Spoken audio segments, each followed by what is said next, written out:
Ассалаумағалейкум біздің тұрақты көрермендер, оқырмандар, тыңдармандар дейікші. Біздің бүгінгі тақырыбымыз UFC 285, яғни Шафқат Рахмановтың жекпе-жегі. Ассалаумағалейкум. Бүгін біз UFC 285 турнирін саралайтын боламыз. Талқылаймыз. Саралап талқылаймыз. Қалай? Бүгін өтті. Біз сол күні түнде жазып отырық. Бүгін таңда болды. UFC бүгін 5 наурыз. Кешке түнде жазып отырық. 6-сына қараған түні. Жекпе-жек бірден Шафқаттан бастайықшы. Қалай болды? Мықты жекпе-жек болды. Мықты. Масқара. Бұндай күткен жоқ му? Солай ма? Кәдімгі. Шоу болды да. Стойкуден ағылды да кәдімгі. Шоудың шоуын көрсетті ғой. Казах теперь газовать дейтін бәрі да бір. Дамир. Дамир айтатын. Сондай болды ғой. Ал жекпе-жек туралы айта беремін. Мықты болды жекпе-жек басынан басталды. Андай сенімде отқан жоқ, алдыңғы жекпе-жектерді. Жекпе-жек неден бастамаймыз да? Салмақ өлшеу бересің бе? Салмақ өлшеуден ба? Салмақ өлшеуде болды. Шафқат әдемі түскен сияқты. Жекпе-жектен как положено. Қиын болды дейді. Осыда Шафқат айтты. Жекпе-жек салмақ түсу қиын болды деді. Бірақ оңай болмайды ешқайсысы да. Сондықтан менің ойымша кім шықпай қалады шығар деп ойладым. Твиттерде, телеграмға жазып жібердім, білесің ба?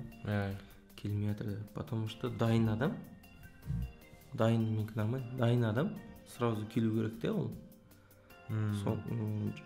Джон Джонста кішкене жайырақ келді ғой. Сол кезде граммдарын қуып жатырған адамдар да жайырақ келетін, потому что белгілі уақыт жоқ, осындайдан бастап келе беруге болады дейді. Дайын адам сразу келеді де, дайынады, уже сразу тамақ жейді, сразу су ішеді. Ал оған күтіп отпайды, мен асықпай барамын дейді, өзің зорға жүрген уақытта. Сондықтан сол бар түскен 2 килограмм деп ойлаймын. Негізі оған дейін қалай түсті, қалай болатынын білмеймін. 2 килограмм 79-да 3 болды ғой. 79-да 3 болды, ол дейтін негізі басқа боецтер мысалы Ниет шықпай қалды ғой. Хамзат Чимаевпен. Солда 2 килограмм 77-ті ғой Ниет. Аны 79-80-ге жақындатып қойды. Сонымен ол 2,5 килограмм мен Ниет айтты, қуасындар мен шықпаймын дейді. Бастарыңыз деймін. Ал бұл жерде Шафқат өзінің мінезі болды. Бір жағынан артқа шегуге болмайтын болды. Уже бір рет тайды. Менің ойымша Джеффнел шықпай қалады деп ойлаған сияқты. Шафқат. Оған не пайдасында? Қашып отыр ғой, қашып отыр просто. Шафқат одан басқа бір лучше төгілсе болған жақсы деп ойлайды шығар. Құтылып кете қояды деген адам ғой. Басынан бастап қорықты деп ойлаймын. Мен бір қалай ойлайды. Рас өтірігін. Бұл тек біздің пікіріміз, ойымыз. Бірақ енді жекпе-жекте өзін мықты көрсетті енді. Джеффнел маған ұнады. Сол 2 килограмм ойнаған сияқты. 2 килограмм. Сен 2 килограммды сен қанша уақыт қуасың? 2 килограмм көп уақыт қуасың ғой. Бұлардың максимально түсіп тұрған осы 77 ғой. Бұдан артық түсе алмайды бұл кісілер. 70-ке түсе алмайды, қиын болып кетеді уже да. Сондықтан айта алмайды. 2 килограмм дейтін деңгейлес қарсыластар үшін үлкен қайта Шафқат келісті. 79-да 3. Соның әсерін берді де. Сондықтан жекпе-жек Шафқат үшін қиын болды. Вообще бір тейкдаун өткен жоқ қой. Күрес жөн дейді, қалай өзің? Кім, Шафқаттың ба? Шафқаттың күресі оғанда бір неше жетпей қалған сияқты. Кардио дей ма? Сол жағынан или күш жетпей қалды менің ойымша. Бір болады, өзінің үлкен салмақ адамның көтеру былай алып жүру қиын ғой. Может сол жағынан күш жетпей қалды да. Или мысалы өзінің жаңағыдай күшін артық слишком неге тейкдаунға апарғысы келмеген сияқты типа.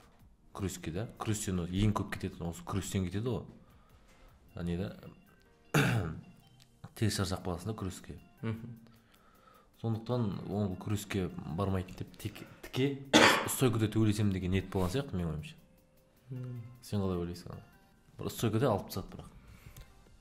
Менің ойымша сол ең бастысы сол неде дайындықтың көбісі меніңше неде болған сияқты. Шафқат өзі боксқа дайындаған сияқты.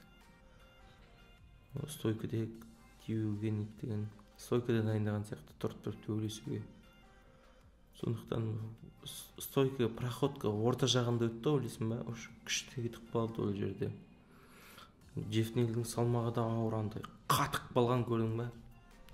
Андай жігіттер болады, қысық болған денесі ұстаған кезінде көтере алмайсың ғой. Меніңше солар өте үлкен қарсылас болды.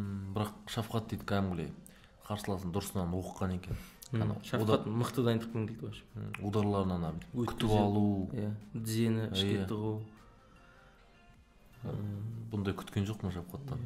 Ана бір журналист айтқан бар да, журналист болғанда. Сарапшы да сондай, UFC сарапшысы. Жаңағындай Шафқат уклон жасай алмайды дейді да, кім скорсы мықты? Джефф Нилдің скорсы мықты. Ал Шафқат оған былай уклон жасай алмайды, удар кетеді дейді да.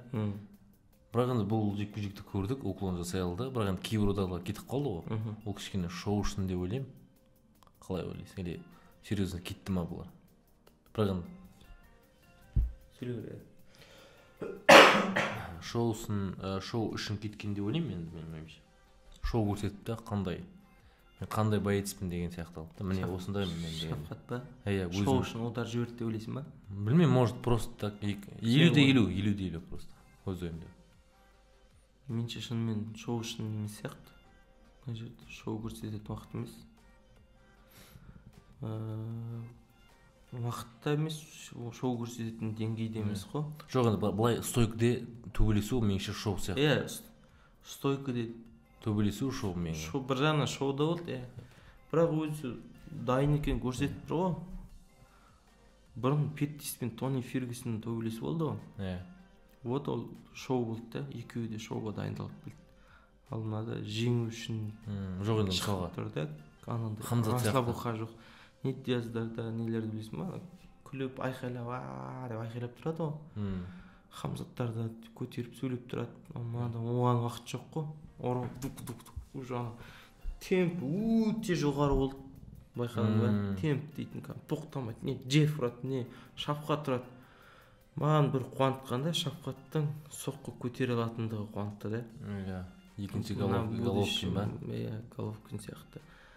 Ударлар, но енді боксер ғой. Бір-екі ұрады, екі ұрады, боковой ұрады. Басын бір шайқа қойып алға жүре береді. Сол Четко, сол қуантты. Мен бұрын ана Одилбек бет, кім еді? Біреумен шықты ғой, шатайт етіп кетті. Ол кезде де мықты болды. Бірақ жинаған екен көрініп тұр да. Ол кезде де осындай удар ғой берген. Осындай удар, қиын жекпе-жек болды ол кезде де. Осы жекпе-жекте де удар көтеріп, ударды қабылдауы, не істеуі бәрі жақсы болды. Жылдамдығы да жақсы болды. Жылдамдығы да жақсы болды. Барлығы жақсы болды. Тактикалық тұрғыда өте мықты болды. Егер мысалға Шафқат Рахманов тек күреске дайындалатын болса, ол тез аяқталуы мүмкін бе?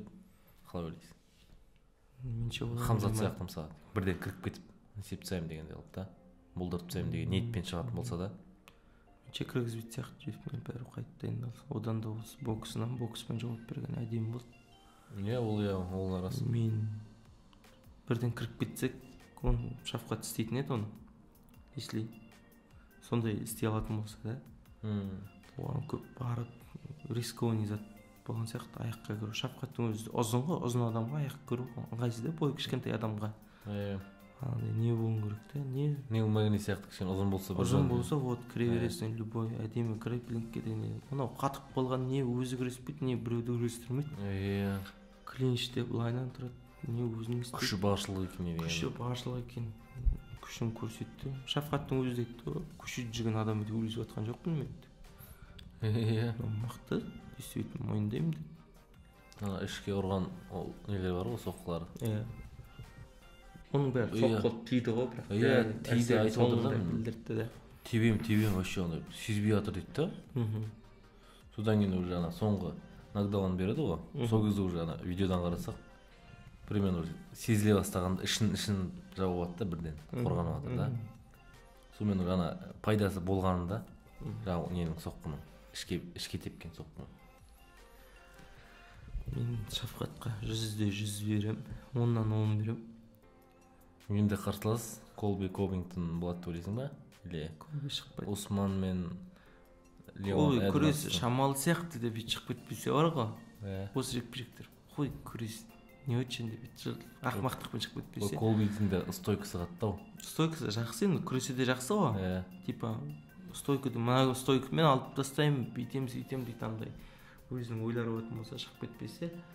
Так мен білмеймін кімде не істейтінін. Менше сол кім жеңілгенмен шығару керек сияқты. Хамзатқа шықпаған Колби Шафқатқа шығады деп ойлайсың ба? Шықпайды ғой. Сол. Менше сол чемпионскийдің жеңілгенмен шығады. Леон Эдвардспен шығады сияқты менше. Камар Усман жеңеді сияқты осыда. Жеңсе менің ойымда былай да. Менің ойымша бұл жерде егер Белал шақыратын болса, чемпионский поясқа. Жоқ. Белал шақыратын болса, уже сен әзірге чемпиондыққа немес деген да, ниетте емессің деген сияқты. Болады деп. Белал шақырған жоқ қой. Белал шақырған жоқ та. Тіке Колбиді ол примерно екінші орында тұр ғой. И ана екі чемпион шақырды да. Үшеуін шақырды. Уже ниет уже мен титулды алуым керек деген. Уже Хамзаттың түспейтінін біледі. Сондықтан мен UFC болса былай істер едім. Кеше де осыны қоймай талқылаймыз осы әңгіме. Кішкентай ана бүйтіп өтіп кетейік те. Жеңді ғой, қалай жеңгеніне байланысты дедік қой кеше. Жеңді ғой подкаст. Сондықтан былай. Шафқат 7-ші орынға түсті. Стивен Томпсон 6-ші орында тұр. Ол шықпайды. Оған шоу матч береді. Ол чемпионский адам емес, үлкейді. 5-ші орында Белал Мұхаммед. Ол серьезно. Ол 5-ші орында емес, Бернс тұр ояқта 5-те. Солай ма? Бернс тұр. Одан Белал. Белал Мұхаммед тұр. Бернс алдында кім жеңілді, бірақ кімнен жеңіліп қалды? Хамзаттан жеңіліп қалды. Хамзат 3-те тұр. Хамзаттың оған несі жоқ, салмағы да, оған ешкімде шыққысы келіп отырған жоқ. Әлі де чемпионская лайықты емес секілді. Мүмкін шығарып жібереді. 77-ге бірақ қиындау ол көздеген 83 сияқты. Перералар көздеген. Екінші орында Колби, оның шықпаған 1 жыл болды, оған чемпионский бойысты бермейді. Бірінші орында времен чемпион Осман чемпион. Былай істет сияқты. Ертең 18-гі чемпион болады. Леон Эдвардс болады, мысалы, или Камар Усман болады дейші, фаворит қой. Камар Усман болады. Соны Белал Мұхаммедке қояды. Бірден Шафқатқа бермейді ол сұрақ. Бермейді, Ал Леон Эдвардсты Шафқатқа қояды. Белалдың да арасында не бар ғой? Жоқ. Конфликт бар ғой? Жоқ, Белалдың арасында енді чемпионский қойды, шаруасы жоқ қой, Белал бәрі ғой, конфликт қарамайды. Айтайын, менің ойым. Осылай болған жақсырақ. Кім еді қалады отырады? Леон Эдвардспен кімді Шафқатты қояды? Если Леон Шафқат жеңетін болса, қайтып чемпионсқа дуэль салады да, кім? Возможно алады. Сондықтан осыны береді, ол келіседі. Уже сразу реванш. Егер Усман чемпион болатын кезде, да? Егер Леон беретін болса, онда Усман мен Шафқат шығарады. Жеңілгенмен шығарады. Ал Колби мен менше Бернс шығарады. Это логично. Ал Хамзатты анаяққа жібереді. Анаяқта 3-ші, 4-ші орында тұрған бір кісілерді қояды. Күресін нашарлау. Солмен бір жекпе-жек или прямо. Осы жылдың соңына шейін титул көріп қаламыз осында пояс. Ал Белал травмақ болатын болса, онда осы жылы көреміз. Осы жылы бұйыртса. Осы жылы октябрьде. Абу-Даби дейсің бұйыртса. Абу-Дабиде менше вряд ли қояды. Данабайттың өзі айтты, ол Абу-Даби бола ма? Белгісіз, айта алмаймын. Бұндай керемет жекпе-жектер даже қоймау мүмкін. Вегастың өзіне де қою мүмкін, если қызығырақ болатын болса. Сенше қалай? Менің прогнозым осылай сияқты.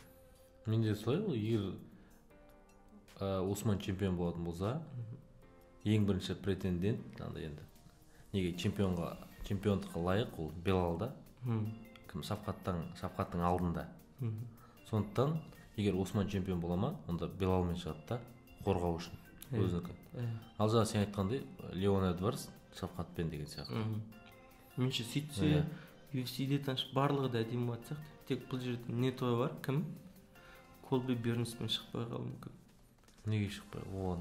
Колби енді қанша анау қарсылас Масвидал біреумен шыға салуы да мүмкін де. Жоқ, бірақ Бернс уже Масвидалдан кейін точно ол титул сұрайтын анық қой енді. Осыдан кейін уже титул сұрайды. Титул сұрайды. Или Хамзатпен реванш. Мүмкін бәрі. Оған келісе салуы мүмкін. Иә, бірақ жобалау енді Шафқаттың көрдік қой деңгейін. Деңгейін көрдік. Тұрып қылқындырып тастау дейтін жігіттер. Бұндай жоқ. Бұл дейтін сумасшедший. Бір тейкдаун жасамай. Дана Уайттың өзі тұрып басын сайқап қолын алып сұмдықты да. Белбеу сұрай беру керек еді. Сұрады сол кезде. Жоқ, жалпы Нагли бірден де белбеу баяғыда Конорға деп кім шықты, Хабиб шықты, даладан бері деп кім курица деп айқайлады ғой. Кімге де қайда сендердің курицаларың бірдеме деп, размару деп. Россияда, жоқ, Россияда емес, неде болды ғой. Майкл Джонсон жеңді, Барозан жеңді, сол кезде қоймай айта берді ғой, Конор деп те. Бірінші енді өзі ғой бастағанды Хабибтің. Менше, бірақ енді Хабиб кімдікі біздің Хабиб даже ондай кімнен де скромный сияқты Хабибтен де. Шафқат. Кімнен де. Жоқ, скромный болғанда өзінікін жасап тұру, айтатын кезде айтып тұрған сияқты менше. Менше, уже Хабиб керек емес. Көрсетті. Сөйлеп, уже өзің ауырын түсірмеу керек. Өзің Хабибтасың, сенің жекпе жегің Хабибта. Енді болды, жарайды Шафқатқа тек просто так серьезно сөйлеу керек те. Сыйлаймын, көремін, осы әңгімесі бар ғой. Мен оны бағалаймын, бір Құдай біледі. Көреміз деген сияқты. Уақыт көрсетеді. Қазақ пайызға әдемі қазір сөйтіп жүр ғой. Тілі үйреніп те менше қажет емес сияқты. Уже 100% жеңу көрсеткіш деген хайп сияқты соның өзі. 100%. Соның өзі болды жігіттер, міне ертең 18-ге нөл өтім болсар, уже все. Досрочно болатын болса енді жекпе жегі. Болды. Мұнаның өзі болды жігіттердің қағаз бүйтіп лақтырып уже келесі жекпе жегіне менше уже $400,000 сұрау керек. $400,000 қанша? Примерно сондай сұрау керек, уже $500,000 сұрау керек. Жарты лям сұрау керек та. Саят оны жақсы білетші, чемпионский поясқа барып жүр ғой. Чемпионский поястан кейін уже PPV ақылы сатылым болған. Ақылы сатылым мен ойлайтын бұрын бәріне береді. Сөйтсем чемпиондарға да тек төлейді екен.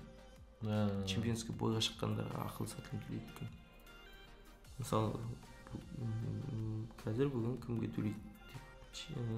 Валентинаға Джон Джонс қанға төлейді. PPV-ден несін береді. Так оған дейін бермейді екен. Осы турнир жайлы айтайық. Қалғандары жайлы айтайық. Неден бастаймыз да? Боуникка ма? Гемроттан бастайық? Гемрот. Тәжіктен бастап жіберейінші. Бастау. Аты кім еді? Лойк Раджап. Раджап. Тәжіктер бұл жекпе кәдімше күтті ғой. Алдындағында дебют қой. Екінші жауынгері. Екінші жауынгері тәжіктің алдында көріп едім, масқара. Даже СНГ-де бұл атағы нормальный екен. Көп танымайтын едім. Бұл жеңді. Осыған тікі жібердім бе, ставка қойды. Зорға жеңді. Қиын жекпе жек болды. Бірінші раундта нокдаун болды, жеңетіндей несі көрдім осы. Бәрі де болды. Ананыкі де болды. Жоқ, бірінші раунд. Ең бірінші басында осы нокдаунға жіберді тана. Білем ол кезде шешіп тастайтын уақыт болды. Орта жағында да даже ұтылып қалатын шанс. Қиын болды, күресті, анау үстен шығып кетті, анау. Соңынан жеңілген болды, қалған өте берек. Содан кейін Ян Гарри туралы айтайықшы. Бүгін Шафқатқа 17 жеңіс, 17 досрочный победа сериясы бәуе деді ма? Сәттілікте да. Осындай жалпы. Бұл Конор ғой, да? Конор көмесі. Бұл неше? 11-ге нөл ма? 10-ға нөл ма? 11-ге нөл. 12-ге нөл болған шығар енді. Сондай еді. Бұл да жеңілсіз келатыр. Жеңілсіз келатыр. Решениемен жеңді. Сенемен жеңді, яңгері маған китайспен шықты, әдемі төбелесіп тастады. Басында кішкене ашып алды да конкретно. Күресі ондай күреске көп кіреген жоқ. Конор Макгрегордың інісі екенін айтты өзі. Жүрісі кеше сөйлегендері, костюм шалбармен шығуы, сразу киіп алды костюм шалбарын, смокингмен шықты да. Сөйлеп, давай, сәтлі қандай. Ұнатты да маған. Звезда боламын, міне ол жерде айтып жатыр да, сендер дұрыс қоймадыңдар, бұл Никол емес, мына мен деп айтқысы келіп жүр да уже, бірақ неше бірінші жеңіп алайын деп жүр ғой. Жеңді, әңгіме жоқ бұған. Конкретно көрсетті. Танысып болыңыздар, Ян Гарри дейтін ирландиялық жігіт, Конор Макгрегордың жиенінісі деймін бе. Жерлесі інісі. Макгрегорды сәттілік тілеп. Енді алдағы шапқаттың қарсыластары ғой, болашақ. Пока ол барам деген. Барам деген белгісіз. Бірақ жалпы да. Қарсыластар 77 килограмм. Жасболдар деп отыр ғой, кім шапқат? Жасболдар ғой деп отыр ғой. Гарвант Джонс. Гарвант Джонс. Полностью сушып кеттім, орта жағым тамақ жеді. Қызық болып кетті, қызықсыз. Далаға қарадым, сотқа қарадым, сөйттім, в общем. Гарвант баяғыдай болғанда неше жеңіс болды? 3 па 4 па жеңіс қой? Жеңінші деді ғой, осы елдің көше осы жеңіп алайыншы, құрсыншы, рискке бармай қойын деп жеңді. Красавчик, легенда ғой енді. Не деген бұрын тарих еді ғой, Диллашоу мен Гарвант. Шүрет болдым, шүрет. Туфқа да қатысты, тапқа да. Мен жеңді немен, төрешілердің бір ауыз шешімімен. Келешекбек дебют қатысқанына 1,5 жыл болған. Еркін күрестен спорт шебері, американдық жігіт. Грэплингтен біраз жерге барып тастаған мықтылардың тісін қайырған. Грэплер кім еді, кім грэплер? Крайг па? Крайгпен шыққан жоқ. Шықты мүмкін. Ана финалды көреміз, Крайг емес ол. Басқа. Ол да атақты тоже. Пикет пе қойды да? Джейм Пикет. Мен кішкене нормально болды, Пикеттен төбелесіп жүр ғой. Кішкене ұзақтау болып, бірі қарсыласып, удар өткізіп, бүйтіп. Хотя бір раундтен соңғы жағына дейін созыла ма деп едім. И Боникл келді да. Грэплинг. Мен деді ал, күрес менікі деді. Вот, бұлар енді қолын аяғын қойып алса, қорғаны қойып алса, бұл жігіт менше 83 килограмм ғой. Шапқаттың Хамзатқа осыны дайындап отырған сияқты. UFC-ға арама қалай? Бірақ бұл жекпе-жектен уже қатты ештеңе күткен жоқ па мен. Анау боксер, мынау уже күрестің адамы белгілі зат та. 1-0 берді ғой. Досрочный победаға неше берген білесің бе? 1-0,7 коэффициент берді ғой. Досрочный победа. Сол ғанда айтып отырған. 100%. Белгілі нәрсе де оған істейтіндей жоқ та. Белгілі нәрсе ол UFC-дің проекциясы. Бірақ сонда да өзінікін дәлелдеп тұр ғой. Как положено күресі дейтін енді грэплинг өзін қалай ұстау болып андай алдын қойларын көрдік қой алдында екеуміз. Данауайт. Жоқ, дәлелдегенде дегенде уже. Жоқ, әлде бар дәлелдеген. Әлі дәлелдеген жоқ. Мен бұның қалай айтсам болады, перспективасы көріп тұрмын да. Жоқ, перспективасы бар. Жоқ, мен просто айтқым келген жаңағыдай да. Боксерға қарап әңгіме айту қиын деп тұрғаны ғой. Жоқ, бұл енді шоу матч есебінде кетті дейікші. Енді Данауайт ана өзі де біліп тұр жеңілетін Пикетте. Бониклды бәрі де біліп тұр ғой енді Бониклдың жеңетін. Бірақ адамда көресің ғой біреудің лап соғып жатқан уақытта көресің ғой. Ну вот нормально деген сияқты. Менше сол бұл ана чемпионская барам дегенше бұл 1-2 жылда барады уже чемпионский поясқа. Өзі айтады ғой. 1-2 жыл. Бұл ММА-ға қатысқаны Бекжан 1,5 жыл болған ғой. Оның миында болмаған да. 1,5 любительскіде шықпаған даже. Сондықтан таңғалдырған сол да мен. Оған неге чемпиондыққа барам деген сол қолын реттейді, аяғын реттейді, қорғану реттейді, удардан қашуды реттейді, боксын қояды. Грэплингін одан әрі күшейтеді. Даже бұл профессионал грэплерге айналысып кеткен адам ғой. Одан әрі күшейте береді да бұл. Анандай емес. Енді Бұл орта сеткеге неге жұмыс істеу керек? Енді орта салмаққа нелер келеді десің ғой, вольниктер. Орта салмақта бұрын вольниктер еді, енді қызық болады орта салмақ. Бұрын қазір боксерлер ғой. Кикбоксерлер. Кикбоксерлер. Бірақ Виттори күрестікі. Жоқ, олар вообще кіре алып жүрген жоқ қой. Стойкада төреші ғой олар. Бүйтіп қайтып қалған жігіттер ғой. Уитекерде тоже не күрестің адамы, бірақ стойкада төреші да. Стойкасы. Мыналардың барлығы түгел еркіннің күресін адамдар да. Барлығы болғанда Хамзат пен кімді Боникалды айтамын. Боникалды UFC-де біледі ғой. Айтып ғой. UFC-де менше айтып дебюттік біреудің матчын жекпе-жегін келесің де сен главный гард қоясың. Не прелиминг емес. Главный гарвантты аласың да сен. Янгариді қойса мен түсінер едім де. Енді 11-ге атыр, 11-ге не қызық қой енді ол. UFC-де осы ақылдасып келіп, давай осыны тизерге жылжызылайық. Тизерге осыны әңгіме айтсын, тизерге осы хайпта болсын деп осы жерге әкеліп қойды. Келесі Камурат пен Тернер. Джолин Тернер. Ал бұл жайлы айтшы. Бұл жекпе-жек жайлы ма? Бұл жекпе-жек болғанда жеңімпаз Камурат болды оған. Мен сөзсіз өзінің жасайтын жасады, бірақ енді Тернер дейтін қатты екен. Неден қорғануы, күрестен қорғануы деген. Просто андай бір не болмады ма, мотивация болмады ма, до конца барған жоқ та. Бір мінезді жігіттер болады, сондай сияқты. Өзін көрсете алғанша. Бірақ по-любому енді күрестің аты күрес қой, құлату да ол. Дымы жасатқызды ол. Күресіп үстен ұртты, не қылыпты. Бірақ енді бөлінген бар ғой, екі ауыз. Үш төрешінің бөлінген да, 2-де 1 болды ғой, примерно счет. Сонымен Камурат жеңді, достойын. Камураттың бұл ай әзірге көтере алмайды деп ойлаймын. Енді мына Тернерді бұлай жеңіп көтерілу деген. Егер осыда жаңағыдай досрочно жеңетін болса, может көтерілуге болатын еді да. Просто қысқа мерзімде шығып тұр. Бір жағынан еще жаңағы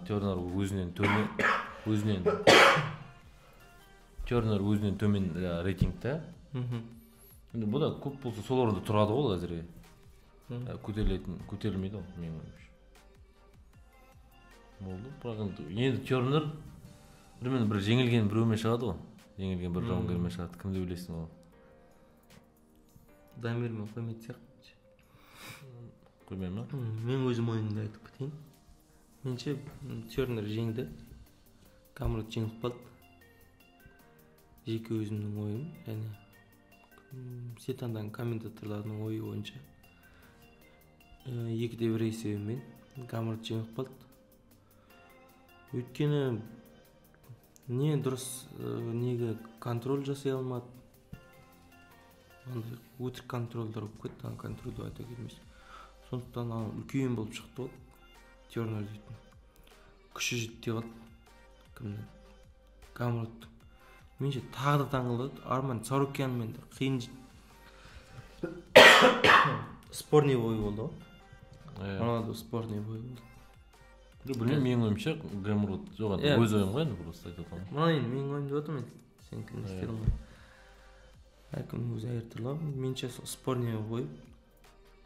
Менше Камурат мынау сәл кішкене ұятты болып кетті UFC-дің осы жері. Кім жеңіп еді несі таза. Удардың соққысын, күштерін айтамын да. Бұлай енді бит ұрған мен сондай болып ұрды, Камурат. Бірақ плотно шатайт етіп, қашып, сөйтіп жүрді да, Тернер. Камурат. Плотно удардың күштеріне де қарау керек қой мына жерде. Мына жерде шок болдым мен. Қалай? Мен наоборот Камуратқа тікіп қойып едім. Болды, біттім деп отырдым ғой. 3 раунд бойы жеңіліп қалды. Болды, біттім деп отырды, егілді. Камурат дейді. Камурат 2 рет осылайынан жеңді. Соңғы 3 жекпе-жегінің біреуінен жеңіп қалды, екеуінен осылай жеңді. Біреуінен ит болып жеңілді. Әйтпесе ол кезде де неше болатын болса да, білмеймін, осындай өліп жібереді сияқты Камуратқа. Камурат UFC-де кім бар екен білмедім. Бірақ енді көрдің бе, сен басқаша ойлап тұрсың, сондықтан дұрыс шығар шешімдерді. Бірақ мен жеке ойым. Красавчик Шевченко. Шевченко чемпиондығынан айырылып қалды титулынан дейсің да. Мен достойны кәдімгі Грассу дейтін мықты дайындалған екен. Грассу өзінің стойка болса стойка, не болса борьба болса борьба түгелін алды. Негізі жеңіліп жатырды ғой. Жоқ, сен көрген жоқсың ба? Көрдім. Негізі жеңіліп жатыр. Грассу алып отыр кәдімгі қай жағынан болсын.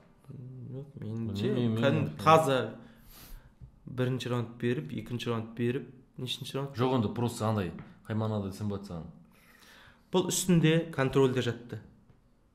Жоқ, Шевченко тейкдаун жасады. Сол ғой, амал жоқ, ударкаға стойкадан. Ударкада Шевченко лучше алды. Он неге тейкдаунға кірді Шевченко, қалай ойлайсың? Тейкдаун ұпай алды, үстінде контрольде жатты. Менің ойым жеке. Жақсы, түсінікті, әйтеуір. Әйтеуір түсініп. Жоқ, енді өзім ғой. Тек кімнің бір ошибкасы болды. Грассо ударник емес қой негізі. Соққыр қыз емес қой ондай. Грассоның житсер ғой. Таза. Житсудан істеген. Вот. Бұл жерде ошибка кімнен болды? Шевченкоде болды. Өйткені айналып разворот теуіп отқан кезде, вертушка теуіп отқан кезде арттан келіп кіріп кетті. Сол минутта қайып жатып болды. Жекпе-жек солайын бітті. Жағымен бірге қалды. Жағымен бірге қайырыпты. Не десе житсеркін көрінді. Кім бергісі келмей еді. Шевченконың. Сондықтан таза өзінің қателігі болды. Әйтпесе менің ойымша жеңіп кетеді. Реванш екі жақта да келісіп отыр дейді, енді болады деп берді. Шевченко. Бұл жерден жеңілген жоқпын деп отыр. Бұл жекпе-жекте жеңілген жоқпын. Мен сол айтып жатқаным. Ол қысылған жоқ, ол просто бір-ақ қана ошибка болды. Ол олай теппеу керек еді. Разворот айналып теу дейтін. Тем более ол сеткінің қасынан тепті ғой, білесің бе? Ар жаққа айналып кететін емес. И сеткаға келіп тірелді. Сондықтан мен жеңіп жатыр деп ойлап, жеңіп жатыр. И потом досрочный победа жеңеді дейтін алып қойдым. Болды, қадалдым деп өтім. И бұл жеңіп болды. Ну ладно. Осымен Мексикада 3 чемпион ба? 3 ма? Яр Родригес дейтін временный чемпион алып салды. Біздің Брэндон Морено. Брэндон Морено сонымен 3 чемпион. Мексиканцтардың жылы биыл. Мықты кетір. Мексика. Джон Джонс және Сирил Гейн. Бұл жекпе-жек туралы не айтасың, қалай? Жалпы менің ойымша Джон Джонс өзінің коп дей ма? Ешкі дей ма қазақша? Сондай екенін дәлелдеді, яғни әлемнің барлық уақыттағы үздік жауынгері деген атаққа лайықты екенін дәлелдеп тастады, нүктесін қойып тастады. Сирил Гейнді қарсылас құрлы көрген жоқ. Бұл енді мен білмеймін. Джон Джонсты бұндай күткен жоқпын, андай денемен де енді қарына кетіп қалам олай. Үлкен болып шықты. Үлкен болып та, ветерандар болады бір. Қарайған уақыттан кейін келіп приколсын қылып төгілісіп кететіндер болады бір. Сондай болып, сосын жеңіліп қалады. Майк Тайсонда сөйтіп жеңіліп қалып жүрген жоқ, осы ақштауын деп. Сондай Рой Джонс та. Джонни сонымен төйлесіп жеңіліп қалды. Сондай болады шығар деп ойладым да примерно. Сирилген бір-екі удармен жеп тастайды деп та. Қой ондай емес, Джон Джонс өзін көрсетті тек. Кірді болды. Қалқындырып тастады. Сирилген дейтін енді бұл жерде жаңағыдай ненің несінің Джон Джонстың мысы басып қалған сияқты, менің ойымша. Ал сен қалай ойлайсың? Бұл жекпе-жек туралы ма? Бұл жекпе-жек Джон Джонспен де жеңіліп қалады деп ойлаған жоқпын. Бір шайқас қанды жекпе-жек болады шығар деп едім. Бұлар өздері де солай ойлаған шығар. Аяқтан теуіп кәдімше как положено болады шығар деп едім. Қызық болды. Джон Джонс енді Хабибтен де Конордан да жоғары тұрған дәлелдеді ғой. UFC тарихындағы 15 рет жеңген титулды ойла. Титулный жекпе-жекте 15 рет жеңген. Осы егер осы неден кім жеңіліп қалатын болса да, мысалы Джон Джонс жеңіліп қалатын болса, Ислам паунд-for-паундты бірінші орында тұрады екен да. Сол үшін бүгінгі турнирге бар ғой, арнайылап Сирил Ганға жанкүйермін деп келді ғой. Бірақ ол болмай қалды. Джон Джонс өздігін көрсетті ғой енді. Қалай бұл келесі жекпе-жек Миочичқа вызов тастады ғой. Бұл жекпе-жек бұл несімен қызық болады, ол не үшін керек деп ойлайсың? Басқа кім лайықты енді бұл жекпе-жекке? Фрэнсис қайдан шақыруға болмай ма? Келмей ме? Фрэнсис келмейді деп айтты одан алайық. Павлович ше. Оны неге? Павлович әлі ерте, лайық емес. Миочич қой, Миочич. Сосын да кімдер бар ғой тағы? Қанша жыл болды Миочич? Том Аспинал дейтін бар. Жоқ, ол жеңіп болған жоқ па? Жоқ, ол да уже претенденттің қатарында, примерно 6-та ма, 5-те ма? Жоқ, ол Гейннен жеңіп болған жоқ па алдында? Я Аспинал дейді өтіміз енді. Том Аспинал дейді, тоже не. Американский ма? Австралиец па? Симмонс бар ғой, кеше жеңіп кімнен жеңіп қалып еді? Тай Туйвас, ол Сирил Ганнан жеңді. Ол басқа, Том Аспинал. Жоқ, менше Павлович әлі ерте. Просто осыған не қылып қойып отыр ғой, қосалқы жауынгер қылып қойып отыр, оған не қылды? Нені басқа кім бар? Миочич не қойған жоқ онда. Қосалқы жауынгер дейтін ғой. Егер осы екеуінің біреу шықпай қалатын болса, кім келіседі соған ғой. Если Миочич келісем десе бар ғой, салмақ қуам десе, без проблем. Павлович неге шақырмады деп тұрған ма мен? Жоқ, Павлович лайықты емес.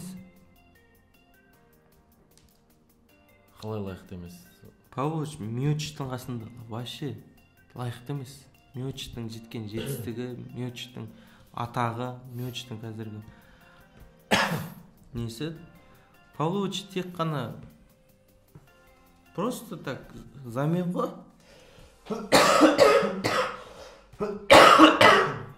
Кешірім. Енді Миочич соңғы рет Нгануден жеңілді, сосын кіммен шықты? Одан шыққан жоқ. Үлкен жекпе-жек, оның алдында Нгануден жеңді, Миочич Нгануден жеңді. Иә. Нгануден жеңген адаммен шығады. Бұл просто жаңды. Кормен жеңді оның алдында. Иә. Миочич дейтін жігіт қой, кәдімгі мужик деп Миочич деп болады. Бұл жекпе-жектен ештеңе күтіп отырған жоқ қой. Просто для андай шоу үшін болатын жекпе-жек сияқты. Қиын, менше кім Джон Джонсқа қиын болады Миочич. Нағыз көреміз енді. Меніңше Павловичпен қиын болады сияқты. Жоқ, Павловичпен айта алмаймын. Павловичпен күрес осындай болады сияқты. Мынау да енді Ганде мықты жігіт қой. Жігіт просто мысы басып қалған. Мысы басып қалғанда кәдімгі ондай айтылмайды ғой енді, мысы басып қалды. Болады ғой бір андай. Сіз Роналдомен ойнап жатсаң, ойнап қаласың ғой енді, сондай сияқты. Шоққа жеп тастаймын ғой дейсің ғой Роналдоны. Шалғы ветеран ғой деп те. Бұл сөйтіп шықты ғой. Қойшы құрсына. Шықса ол бұрын сөйтіп шықты дұрыс па? Бірақ көрді, не болды? Сол кезде уже мысы жеңілгеннен кейін басылды. Білмедім, олай ойламаймын. Мысы шықпай тұрып басылып қалған жоқ, менсініп тұрған жоқ. Кім Ган дейтін. Павловичпен шығу керек. Меніңше сол лайықты деп ойлаймын мен. Павлович лайықты. Ешкім оған ештеңе деген жоқ қой. Деген жоқ. Павлович Ганмен шығу керек. Жеңілгенмен. Жеңгенде титулға қайтып. Ол да вариант. Жалпы да мен негізі претендент. Павловичті Миочичпен шығару, Павловичті Миочичті Ганмен қайтып шығару миға сыйымсыз. Миочичті өлістіруің керек қой өйткені сен. Жоқ, Миочичті неше? Бір жылдан асып кетті оғанда. Төлесу керек қой. Оны кіммен төлестіресің? Оны кеше балдармен төлестірмейсің. Ақша жағынан Павлович кімге шоу болғанда, ол шоумен емес қой кім? Миочич ондай қатты. Жоқ, онда уже легенда ветеран бар, сол енді соның шоу болады ғой. Легенда ол кешеге дейін төбелесіп келді ол. Кешеге дейін. Кәлеген қасқырлармен төбелесіп кетті Миочич дейді. Сондықтан Миочич лайық. Миочич өзінің сол кезде. Менің ойымша сол Павлович лайықты сияқты Миочич. Мүмкін, көреміз. Бірақ Миочичтен Миочичпен екеуі де келіссе енді мен. Келісті. Жекпе-жек болады берді. Жалпы ойым ғой менің. Сол лайықты деп та. Енді егер Сирил Ган чемпиондыққа төлесу үшін жаңа Павловичпен шығады. Ол логично уже. Павловичке де шанс қой әдемі. Бұл же Ганды жеңесің, болды, ар жаққа нетесің. айтып қазір бұл жерден уақытта болып кеткен сияқтымыз. Дәл 40 болды па? 40 болып отыр. Міне Том Аспинал деген 6-шы орында. Осы лайықта әзірге Сергей Спивак келді бұл салмақта. Бұл салмақта уже Спивакпен онда Павлович шығарып жіберу керек. Или жаңа Спивакты екеуін бірге шығару керек. Жоқ, Сергей Павлович ол точно кіммен төбелесейін тұр, оны Серегамен төбелеседі. Сол мен айтып отқаным. Жоқ, менің ойымда просто жаңағыдай егер сол лайықты еді ғой деп та. Осыған шейін уже кім ұқсап Фрэнсис Нганну ұқсап кәдімгідей бір 2 минутқа жетпейді да жаңағыдай. Досрочно. Иә, досрочно. Ол кіммен шықты, соған да ойлансыз да? Соңғы рет Тай Туивасамен шыққан. 5-ші орында раундермен. Тай Туивасиді осы Ганда жеңді да? Ганда жеңді. Енді сол бірі бой міндетті түрде өткізу керек Павлович. Менше не істемейді сияқты. Әзірге лайықты емес болсын да. Енді былай физикалық тұрғанда жекпе-жегінің лайықты болғанмен де атақ дәрежесі өзінің шыққанда лайықсыз. Сонымен болды, осымен аяқтадық. Рахмет. Көп тыңдағандарыңызға. Енді келесі алда тек 2 турнир бар, қызықта. Ол Петриян мен Мераб Двалишвили. Бұл жақта Александр Волков пен Александр Романов шығады.